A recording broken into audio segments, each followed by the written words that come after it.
మహిళల రక్షణ కోసం సమగ్రమైన విధానాన్ని రూపొందించాలని సుప్రీంకోర్టు ఆదేశించడం మంచి పరిణామమని ప్రజ్వల హోం వ్యవస్థాపకురాలు సునీత కృష్ణన్ తెలిపారు.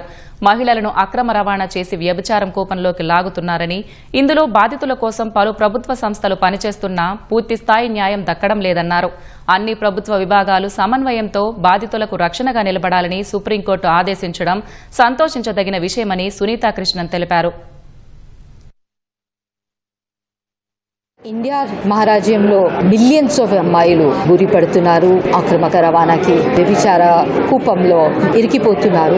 పర్టికులర్ జడ్జ్మెంట్ వల్ల వాళ్ళకి కాంపెన్సేషన్ మ్యాండేటరీ అయింది. కోర్టు ఎలాగ ట్రయల్ విక్టిమ్ సెంటర్డ్ గా చేయాలా, ఇట్లాంటి ఎన్నో విషయాల మీద ఈ విక్టిమ్ ప్రొటెక్షన్ ప్లాన్ చేసి 1,00,000 బాధితురాలకి డైరెక్ట్లీ ఇది బెనిఫిట్ చేస్తుంది. వ్యభిచారం గురించి మాత్రమే కాదు, లేబర్ ఎక్స్ప్లాయిటేషన్ మీద. సో ఈ ఒక చట్టంలో కొత్త అంశంలో ఒక సమగ్రమైన లా తీసుకురావాలని కోర్టుకి చెప్పడం జరిగింది.